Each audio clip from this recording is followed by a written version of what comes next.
Hello, I'm Eric Nance, and you are listening to episode 10 of the Our Weekly Highlights podcast for issue 2020 42, released on October 19th, 2020. This week's issue was curated by Ryo Nakagawara with help from the Our Weekly team members and contributors. Visualizing multidimensional data is a powerful way to convey key trends and insights, especially with the advancements in graphing libraries in the R ecosystem. One can see the enormous impact of Hans Rosling's provocative animations of income and lifespan as part of the Gapminder project for how powerful this technique can be. Spatial data is another rich data source for visualizing changes in various characteristics over time, such as our first highlight for today. Dominic Royer, a climate scientist and postdoctoral fellow at the University of Santiago de Compostela, wrote a comprehensive tutorial on his blog on how he produced a smooth animation of daily maximum temperatures within European countries. Dominic's post covers the process of obtaining and understanding the source data in NetCDF format, one of the ubiquitous spatial data formats easily imported into R via the raster package. He next shows how to derive the average maximum temperature for each day and leveraging multiple CPU cores for the parallelization, and applies low-S regression for smooth animation transitions. He concludes the post with obtaining the key geographic mapping metadata and producing the plots via ggplot2 and stitching them all together with the GIFSKI package. Dominic has many other spatial data animations linked on his website if you are interested in seeing more examples of spatial data in action.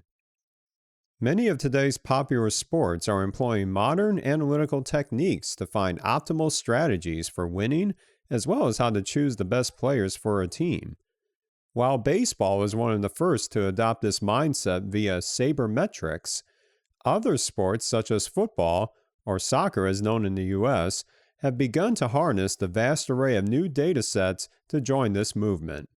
Tony Elhabar, fellow Our Weekly team member and soccer fan, was inspired by a tutorial on leveraging non-negative matrix factorization, or NNMF for short, to reveal individual player contributions characterized by spatial components. The author of the original tutorial, Devin Pluler, used Python and IPython notebooks to share the code. So Tony has authored a blog post that details how he was able to leverage R, with a little help from Python, to replicate the analyses. Tony's post is a great example of finding the best tools for a given task given the requirements of an analysis, such as using the highly regarded data.table package to accomplish non-equi joins of datasets, and still leveraging Python for the NNMF executions, but calling those routines with reticulate. What follows is a great mix of data wrangling, analysis, and visualization with the tidyverse, and how he was able to convert other Python processing code to native R code. For those of you who are looking for examples of performing robust analyses using multiple languages, Tony's post is highly recommended. In our last highlight for today, small form factor computers have become a staple in modern technology in this era of embedded systems and the Internet of Things, driven a lot by ARM processors, same processors as what drive most modern cell phones. One of the first mainstream devices that originally had a focus on education and now is used by many technology enthusiasts is the Raspberry Pi. There are countless possibilities on what these small yet increasingly powerful devices can be used for, no matter for a hobby project or in production workflows and systems. Davis Schock, a presidential fellow at the University of Manchester, embarked on a small adventure detailed in his blog with creating a task list dashboard with a Raspberry Pi connected to a small e-paper display. On the hardware side, no soldering was required to connect the Pi to the display, which obviously makes things a bit easier.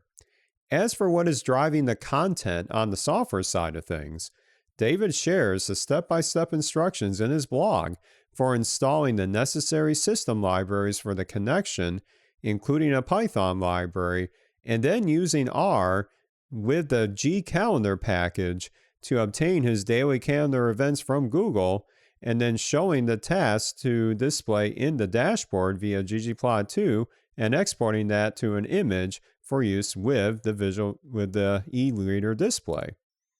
This is only one example of some of the cool things you can do with a little intuition and a little creativity, and with the price point of these devices such as a Raspberry Pi being quite affordable, the only limit is your imagination.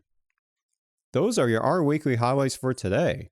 As with every week, the issue has a great collection of resources such as predicting class membership for the Datasaurus dozen with tidy models, an update to the GERT package for interacting with Git from R, and much more.